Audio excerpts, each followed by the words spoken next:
afternoon and welcome to an overcast and slightly drizzly Snetterton 300 circuit for round number 4 of the Volkswagen Racing Cup for 2019. This is, the second race in inverted commas of the day for the VW Cup, but the first race lasted 2 laps before we had an enormous shunt coming onto the pit straight. The red flags flew, the race was cancelled, or it was abandoned after just the 2 laps. So let's hope we get the full 20 minutes in now, because when they do get going, these VW Cup races tend to be very, very entertaining indeed. My name is Andy McEwen, Graham Goodwin alongside me once more for this one. We didn't really get to learn all that much, I guess, from the first race of the day, apart from the fact that making wheel-to-wheel contact coming onto the pit straight is not advisable. Beyond that, though, who are the drivers that you're expecting to see fighting at the front in this? Well, I think that the reality is we did start to see that race emerging into some kind of pattern. The 2 goals at the front of the first race of those 2 laps, massively entertaining for the time we saw them. The 2 Audis, we're looking at the moment at one of them, pogoed up and down the order, and that was looking as if that might get to be quite interesting by the end of the race had it gone to full distance. Good wishes, of course, to both drivers involved in that incident. We believe generally okay. But it was a nasty looking incident at the pit entry, the first race this afternoon. But fingers crossed for something that has got all the incident on the grey stuff this time and not beyond that. But I think we're going to see another close race. It was close, and there was pattern emerging that meant I think we were going to see some cracking touring car style action. No, I agree with you wholeheartedly. We've had 3 races this year and 3 different winners. Brett Smith and Owen Walton took the honours in the 2 races at Alton Park last time out. Josh Coggan was announced the winner of that truncated race this morning for Rob Allam and Tony Prendergast, but Allam was looking quicker than Coggan at the point at which the red flag came out, so Rob will feel a little robbed, I reckon, if you see what I did there, of the victory earlier on this morning, and he will be looking to make amends in this, the second and final race of the day. It's a partially reversed grid just to add even more spice to the mix. The top 6 finishers from race 1 have been reversed, meaning that Russell Joyce in his VW Golf is on pole position from Mark Wakefield, who stormed from the back of the grid to 5th in 2 laps earlier on, so keep an eye on the car that starts on the outside of row 1. Matt Evans and Tony Prendergast are next, ahead of Rob Allam and Josh Coggan, the top 2 from the previous race, and then those that missed out on the grid reversal, Jack Depper and Martin Depper, son ahead of father there on the 4th row of the grid. Owen Walton, son of Simon Walton, who we'll see in a moment or two, he's on the 5th row with Lewis Smith. There is Simon Walton, 11th on the grid, with Mark Steele alongside on the 6th row. Row 7, Richard Gilbert, even with Michael Jones for company, and then Dan Crossley and Brett Smith will not be at the back of the grid for fairly obvious reasons. They were the 2 drivers involved in that monster shunt, which saw the 2 cars plough into the end of the pit lane, pit wall, and lots of damage done to both cars. I think regardless of anything else, the cars were irreparable in time for this race, so we are down to a 14 car field, but I don't think that's going to reduce the level of entertainment at all, because we've seen already in certainly the first 2 races at Alton Park last time out, overtaking is the order of the day, and Graham, with these slightly changeable conditions out there on the circuit, anything could happen, quite frankly. I've a feeling something has just happened. I think I just saw one of the 2 Audis grinding to a halt out in the circuit. Maybe that was just an optical illusion. It did. Yeah, the number 91 car is in trouble. So that's Owen Walton, who we saw, remember, fading as the race went on. Owen Walton started the first race up at the sharp end and just went backwards from the word go. So I did wonder at the time whether or not there was a mechanical issue with that Audi TT, which, by the way, is allowed to run in the championship because it's made, not a VW, but it runs under the VAG umbrella. Absolutely. So Volkswagens, Audis, Seats, etc. Are all eligible to race in the VW Racing Cup. Control-Alt-Delete, and off he goes again. So, have you tried turning it off and on again, sir? Well, he has, and it seems to have worked for now. Does seem to have worked. Note 2, by the way, for one of the support races that's just completed, there is a massive line of cement down the main pit straight there to the driver's right, where something is let go in, well, not quite the biggest possible way, but not a million miles short of it. Cars are gridding up. We'll have a slight delay while that Audi makes up the lost ground. Now, that is not necessarily going to cause too much of an issue, I don't think, on the start, but I think once the cars launch off the line, that bit of tarmac is often used by drivers trying to nip up the inside, and if Absolutely. they try and drive down there and find a face full of cement dust, then that could lead to some drama, I think, on the way into turn 1. Add into that it is sprinkling with rain, as you can see, the spots of water on the lens there, on the cherry picker above the pit straight, and I think we're set for 20 minutes of action, and that's not my understanding of the rules, Owen Walton. Everyone had overtaken him. I'm pretty sure that meant he had to start from the back of the grid. We'll discuss that later, though, because Owen Walton has taken up his position on the grid in 9th place, just ahead of his father, and for 20 minutes. Round number 4 of the championship is go. Russell Joyce with lots of wheel spin from pole position, and Mark Wakefield will snatch the advantage down towards Rich's corner for the first time. Bit of bumping and boring in the midfield there. Jack Depper is rattling off the side of the blue and black car of Rob Allen. Wheel to wheel, though, into the first turn. Now, how much grip is there? How much temperature are in these slick racing tyres? Remember, well, that's the answer. Jack Depper is off and into the barriers. That's a shame. He was sort of bouncing around like a pinball into the first corner, and through the first corner, he has found the barriers. Side by side, Russell Joyce is sideways. Josh Coggan, the white car, trying to get involved. Around the outside goes Mark Wakefield. 3 abreast for the race lead. Down towards Palmer's for the first time. Now we've got to turn left now.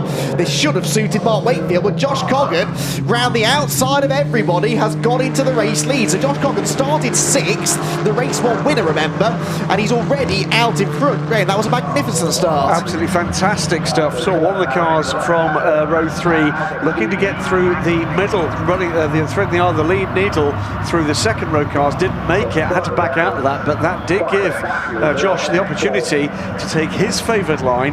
Magnificent progress in just a couple of corners. He's actually finding grip where most of them aren't, and around goes another of the cars, and it's collected. Rob Allen collects, I think Matthew Evans, that is, isn't it? Car number 7 that's gone around. Lots of suspension. Now Josh Coggan's off. The race leader is off now, and Oggies as well. So we promised you drama, and it's delivering already. Josh Coggan has made a mistake, possibly on cold tyres. Remember, these are short wheelbase front wheel drive cars, so the front tyres heat up an awful lot more quickly than the rear tyres, and that can make for lots of oversteering moments in the early stages. Those 2 cars, Rob Allen and Matthew Evans, are out of the race. Josh Coggan has rejoined, down in 6th position. It's all change again. Wow. It doesn't lack for action, does it? I should stop saying silly things like finding grip where others couldn't, shouldn't I, really? It's another commentator's curse. There's plenty of that today. 30 car to the 4, though, of this group. That's which Depper? Martin Depper, that is. Father Depper, former British touring car podium finisher. Russell Joyce slamming the door there in the face of Simon Walton. I think that's number 9 Audi. Yes, it is. Owen Walton is a little bit further back, possibly still with issues, as Josh Coggan comes carving round the outside of everyone again, and into about 3rd place, I make that now. Over the cement dust goes the race leader then. He's 4th, makes it through the 4th. He's got 2 cars in that final section. It is a safety car for the recovery of, well, various damaged VWs, I'm afraid, in what was a dramatic first lap. Yes, wasn't it just? Well, 3 cars off, plus Josh Coggan managed to recover his car. Yeah, now I'd like to know what happened to Josh. I don't know whether we've caught it, but if we have, I'd like to see what happened. I imagine either cold tyres, or maybe it was a bit wetter there than he was expecting, because this rain keeps on sort of not even coming and going. It's just a persistent, really light drizzle, which intensifies for a few seconds every now and again. There was the good start by Rob Allen, look, but there was nowhere to go with it in the middle of the order, and then down into the first corner. Keep an eye on the sideways car further back. The leaders are cleanly through. Josh Coggan, the white car there on the inside, was 4th going through turn 1. There's Jack Depper. Whether he jumped or was pushed, I don't know, but the end result is clear. Now this is what happened to Matthew Evans. Just lost it all on his own. Again, that looked like it had all the hallmarks of a cold right rear tyre, and as he rotated sort of broadside across the racing line, Rob Allen headbutts him and had nowhere to go, and there went Coggan. We have to assume that was self-inflicted as well. I think he just ran wide. What a shame. But back we go back to safety car conditions here. So well, the field will bunch up. This is good news, I think, for a few of the drivers to maybe just collect their thoughts. And I shouldn't have done that, and I shouldn't have done that, and I really shouldn't have done that. Exactly, yes. I think Josh Coggan's having a stern word with himself after throwing away the race lead, which he'd worked so hard to get. I mean, to go from 6th to 1st on what is not the widest of circuits here in Snetterton takes some doing, doesn't it? It does indeed. So I'm afraid 2 rather bent BMWs, VWs rather. And yes, 3 cars, I'm afraid that cost us. Yes, because Jack Depper is off at first corner, and that incident at Hamilton's claimed Matthew Evans and Rob Allam, so we're down to 11 now, unfortunately. Owen Walton, incidentally, is there. He's in 10th position. Simon is 6th, so Simon, his father, who started 11th, is into 6th position, so he's really gained, and there you can see the main reason, I think, for this safety car. The cars are quite a long way off the road because the drivers were able to pull them up against the barriers, but there are bits of VW everywhere. Including a badge, which I'm sure that marshal will be wearing on a chain at the next Marshals Disco. I'm sure they have every Tuesday night. Thanks again to our marshals here this weekend. Fabulous work from them in what's been a packed day of action.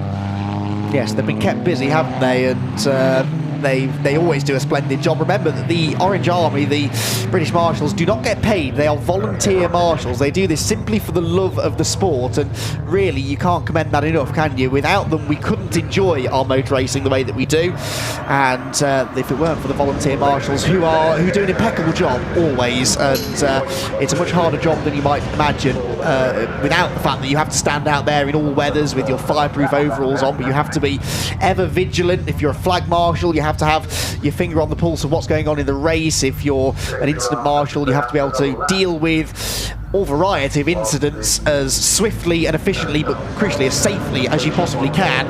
They go through a lot of training to get to that point, and our full credit going to the marshals out there who have done a great job all day. A vast number of competitors in all levels of motorsport, not just here in the UK, but of course all over the world. Oh, a lot, not just their sports, but at times rather more than that, to the efforts and that training regime for the men and women of the Orange Army. So VW's formed up behind the safety car. The car's gone through for one more lap. Yeah, Lewis Smith, by the way, is your race leader. I don't think we mentioned him because he came through. Well, where did Lewis start the race? He was really 10th. Yes, he was. Lewis Smith was 10th on the grid. Oh, wow. And got the lead. He seems fairly happy that Lewis has got through. Hello, young man.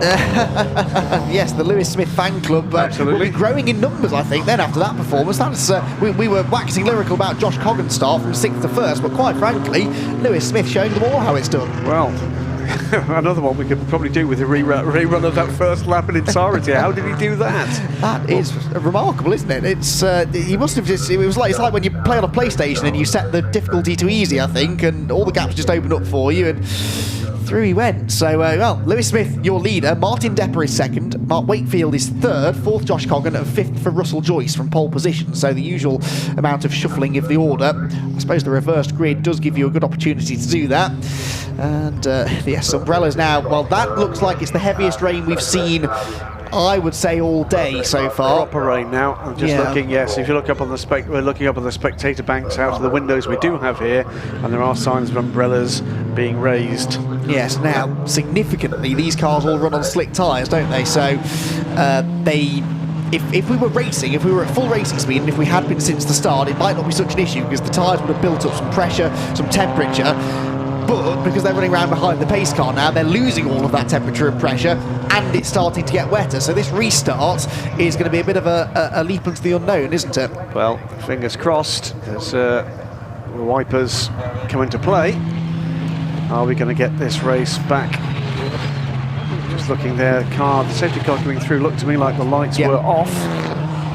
Yeah, they were. So we are indeed going to resume racing again here then at the end of what is lap number 3 in this 20-minute race. There is confirmation the BMW safety car lights are off, and Lewis Smith now has it all to do again. He's got Martin Depper, though, very experienced front-wheel drive racer behind him. So Martin will be well familiar with driving a front-wheel drive car that has maybe slightly colder rear tyres than is ideal, so he's going to be straight on it, I'm sure. It's a good restart though from Lewis Smith. He's gone early and he's pulled out a good 2 or 3 car lengths already as they hit the brakes through. Murray's no overtaking though, of course, until you cross the start-finish line. The leader can accelerate within reason whenever he wants, but the overtaking must wait until after you've crossed the start-finish line, just there. So on they go towards Rich's corner. Smith leads the way. Depper of the Martin variety is 2nd. Mark Wakefield 3rd. Josh Coggan always pushing him through the first corner. And then this is the fight for fifth between Russell Joyce and Simon Walton. And the Audi looks like it's a little bit grippier, a little bit quicker at this stage of the race, and should be able to make a move stick fairly shortly. Yeah, Scirocco leads Scirocco, pair of Golfs. Then the Audi makes it up into fifth position. They come through the hairpin. Just halfway in this race already because of the effective delay we've had under the safety car. Drift through the turn there. They are searching for a bit of grip here. Yes, it's always difficult when the drivers would rather it was just full dry or full wet, but these changeable conditions, they're quite good fun, so I'm told, to race in, but it's a journey into the unknown. Every time you arrive at a corner, you don't know what grip levels you're going to have. Other than it's going to be less than last time if it's still raining. No, well, indeed, yes. And then the way the rain has been today, though, it seems to come and go in intensity, doesn't it? So it's wet, and then it's dry for a few laps. You get the confidence back up, and then, oh, it's wet again now. And that's why we're seeing quite a lot of topsy-turvy racing all day. Josh Coggan trying to find a way past Mark Wakefield. Now, these really were my two pre-race favourites to fight for the victory. They are fighting, but it's for third place at the moment, and they're not yet able to go after the leading two. Coggan with a superior exit from Williams, gets himself alongside Wakefield for third. It's the outside line for Brundle, but that will become the inside line for the right-hander at Nelson, and he might not even need it. No, he will. He's still going to be wheel-to-wheel through the corner. Got it. Nicely done. It was indeed very nicely done. The Audi now with that pair as well. So good progress up the field. Yeah, Simon Walton, is closing in quite rapidly on this lap as a result of the battling going on in front of him. And he'll want to go after Josh Coggan here if he can. Through Coram, down to Murray's for the final time. Cars twitching around in that what is a tricky enough part of the circuit, even in full dry conditions. In these slightly intermediate conditions, it becomes a real challenge. Across the start-finish line once again then. 4 laps in the books. The cement dust flies again. And now, Graham, it's Simon Walton that's on the prowl. Looking on the outside here of the Golf. Tucks in, takes the position, and looking set fair. He's sideways though. Oh, throws it away. Well, I was about to say that was a really brave move around the outside at Riches, but I think he just took a bit too much speed in there, lost the rear, and did well actually not to connect with anything solid, but that's a real shame. That's put him right down to the back of the field. Of course, the bad luck for him there wasn't just losing grip, it was losing all those positions. The field still pretty close together after that safety car. So now Josh Coggan, as we see this again from a different angle, he lost it very early there, didn't he? I knew he wasn't going to make the corner. Yeah, he was on the dirty side of the road as well, of course, which yields much less grip than the inside line, the racing line, where all the rubber's been laid down.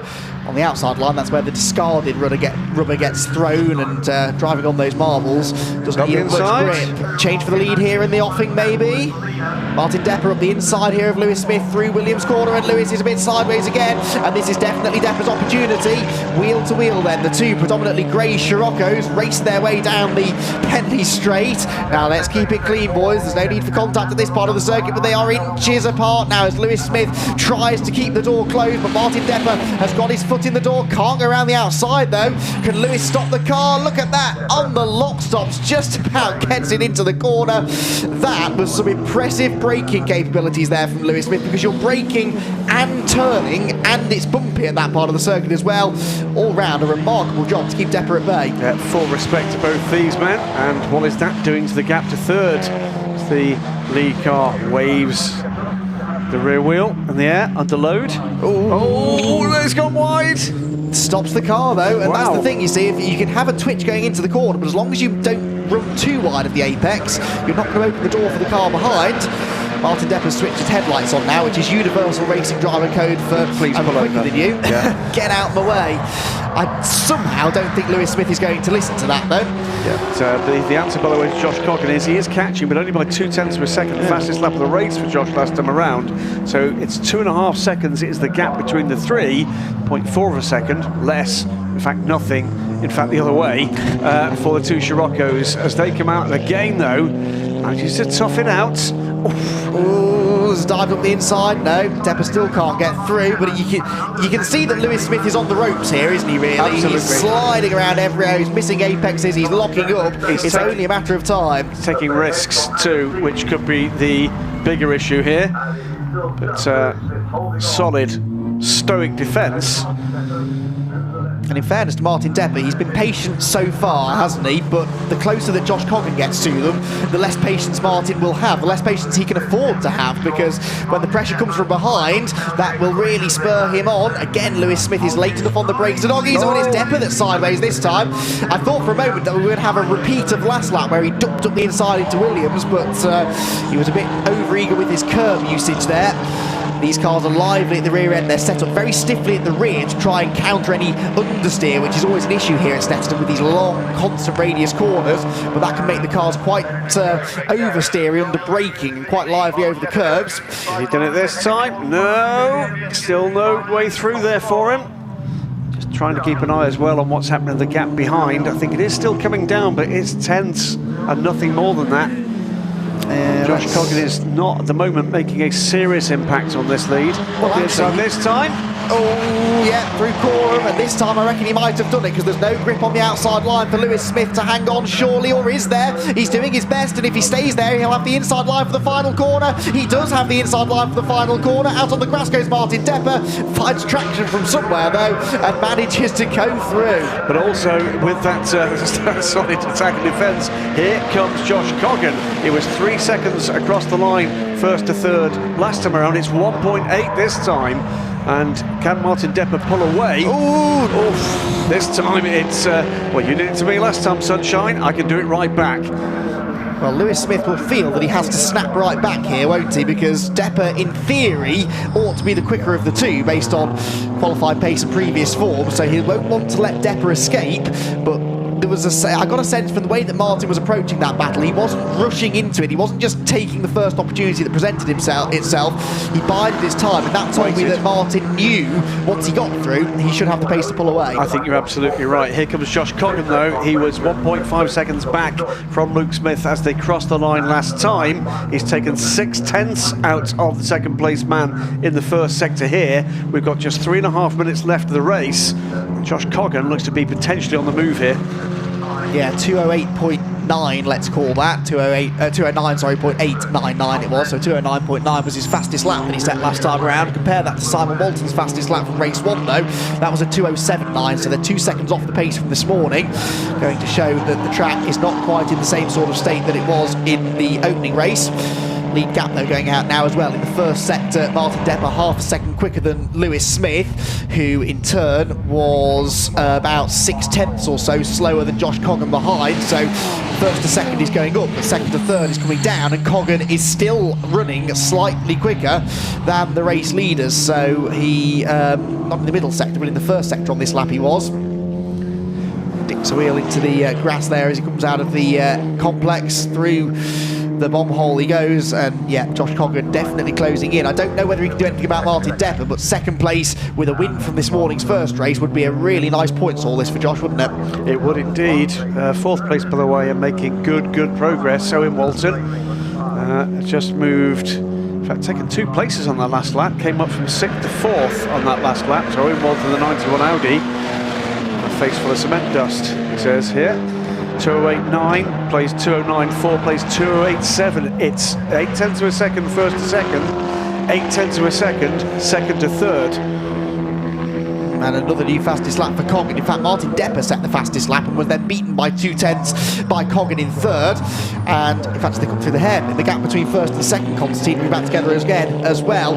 I've noticed it's the middle sector that Coggan is struggling in. So on the previous lap, he was actually 3/10 slower than the leader in the middle sector. Yep. And yet over the lap was 2/10 quicker, which means he's gaining about half a second somewhere else around the lap. So you have to imagine that maybe the Scirocco's are a bit quicker in a straight line. The middle sector does include that Bentley straight, remember, and maybe the Golf is a bit better through the tight corners. Certainly through this tight corner, he's closing in on 2 cars in front visibly, isn't he? He is, and much closer this time to the number 24 car of Luke Smith.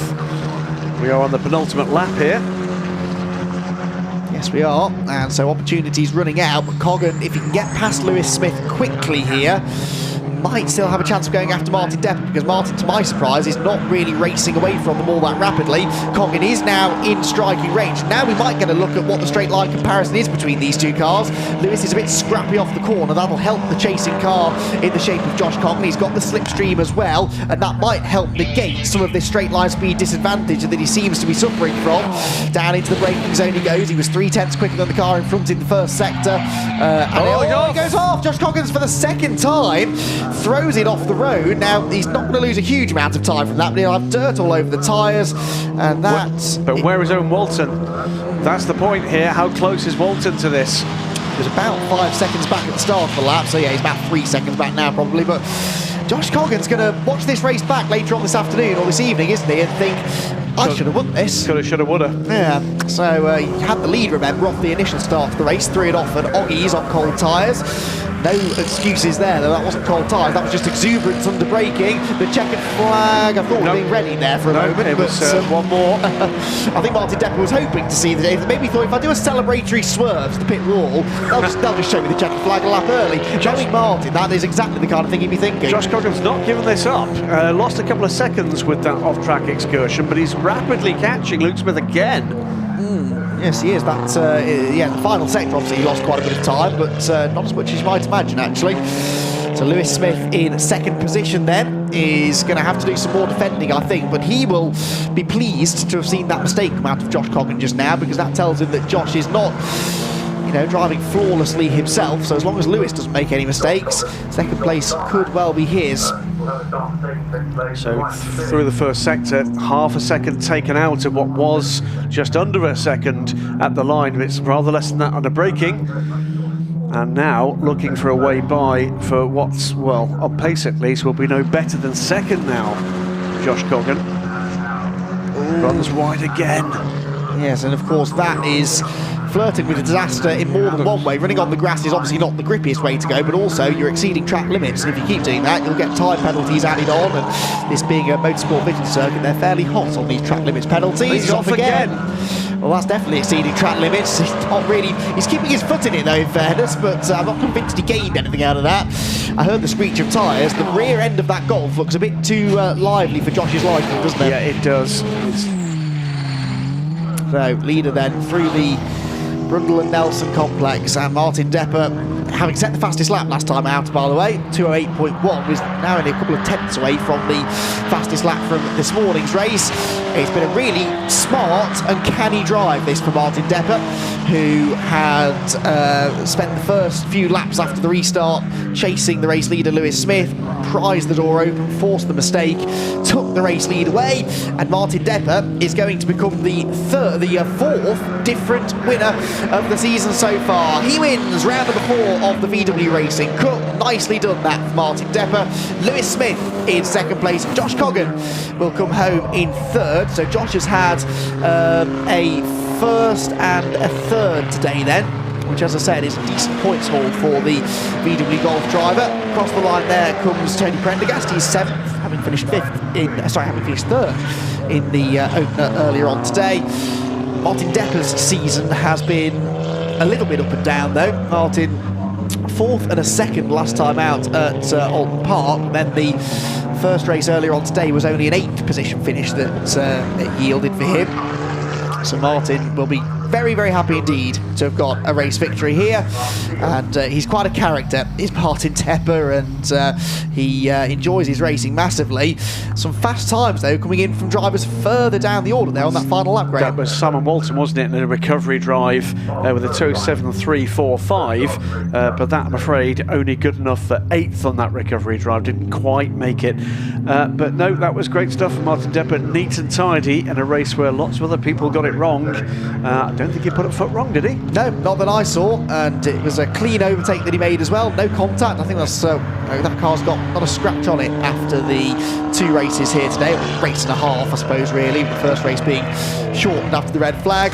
But a good drive there for Martin Depper. He wins it then, and he wins it by 3.9 seconds in the end over Lewis Smith in second, Josh Coggin in third, Owen Walton fourth, and Mark Wakefield rounds out the top five. Russell Joyce, Tony Prendergast, Simon Walton are next up, and then it is Richard Gilbert in ninth with Mark Steele to round out the top 10. A pair of Scirocco's then at the front at the end of that one. The Golf in third, the Audi TT in fourth. Again, goes to show that the balance of performance between the various models of car is working well. There didn't seem to be any clear advantage to any one car out there. Just one driver that seemed to have the edge, and that was Martin Depper. 4 races, 4 different winners as well. So it's another championship, this, Graham, that is wide open and really proving hard to call, I think. Very much so. Entertaining stuff. Shame we didn't get the full race distance for race 1 this morning. But the guys doled out the entertainment there. Josh Coggin, I think, will look back and think, maybe if I'd just given it 5% less here, there might have been more reward. But he certainly had the speed in the Golf, but ultimately couldn't deliver it, couldn't keep the car on track. Slightly overdrove, I think, and a couple of points there. But then again, he's out there in those slightly slippery conditions. I'm not. Yes, it's easy for us to judge, isn't it, from the warmth and relative comfort of our commentary box. But that was, a tough race that for Josh, and he will look back at it, I'm sure, and study how things went and how things could have gone better. And he'll be back next time out, stronger, all the stronger for it, I'm sure. But pushed hard through the whole race, kept us entertained too, and I think worthy winner, worthy podium sitters, all three. Yeah, no, couldn't agree more. So down into Parc Fermé they go then. Negotiate the Bulk Motorsport McLaren there. Some of the British GT cars still going through their post-race scrutineering checks. But the race victory in the 4th round of the VW Racing Cup goes to Martin Depper. And there he is, the driver who's still wearing his British Touring Car Championship overalls, I notice. He was a driver for the Eurotech squad for quite a long time. And then obviously last couple of seasons has taken a step away from top-level tin-top racing, but you can never keep him away for long, Martin. He enjoys his racing a lot, and regardless of the result, gets out of the car with a smile on his face. And there we go, Martin Depper then, the winner of our second VW Racing Cup race here at Snetterton. Lewis Smith in second, and Josh Coggin in third. Again, a slightly frustrating day for the Audis. Owen Walton gets 4th position despite having stopped on the warm-up lap. And actually, that was a problem that never did resurface. So whatever he did on the warm-up lap, it clearly worked. And they'll be hoping that it doesn't strike again at any future point in the season. Simon Walton, on the other hand, down in 8th position, unfortunately. Yeah, after looking very strong, but I'm afraid miscalculating where the grip was and dropping to the back of the field, unfortunately for him, after we'd had that safety car with the field so tightly bunched, that led to a dramatic effect right at the end of the race. Well, at the start of the race, it was side-by-side action aplenty between Russell Joyce and Mark Wakefield for the race lead, and indeed everybody else debating every other position further back. Jack Depper, though, was off at the first corner into the barriers, and he was not the only one. Josh Coggin got into the lead and then threw it off at Oggies just half a lap into the race before Owen Walton had a big lose at Simon Walton had a big lose at Riches, spun off onto the grass and lost a lot of ground. It was a sensational battle for the lead between Martin Depper and Lewis Smith. On a couple of occasions it looked as though Depper had made it stick before finally going around the outside at Murray's corner to take the victory. Josh Coggin was fighting hard for second place but locked up and ran straight on down at the S's. All of that though allowed the leader to pull away. Martin Depper, your race winner in round number 4 of the championship. Lewis Smith in second position, which I'm pretty sure is his best result of the season so far, and third position went the way in the end of the ragged but entertaining Josh Coggin. So the drivers are going to make their way up onto the podium then post-race, and they will celebrate hard, I'm sure, their top 3 finishing positions. And there is Josh Coggin then. Stuart Lyons of Maximum Motorsport is here to make the presentations. I'm sure he enjoyed that. He appreciates a good race as much as anybody. Josh Coggin then 3rd place finish. Lewis Smith comes up in 2nd position. hard-fought second position there. Not quite the victory that he was hoping for, and that for a while it looked like he might get. But in the end, Martin Depper was able to break through his defences, and Martin, with a real flurry of activity, makes his way onto the top step. So a great race there for the VW Racing Cup. 4 different winners in the first 4 races of the season, and I anticipate we will see plenty more drivers making their way onto the top step of the podium as the season goes on. Make sure you keep up to date with all of the action from the year, and we hope you'll join us for the next races in what's set to be a fascinating season.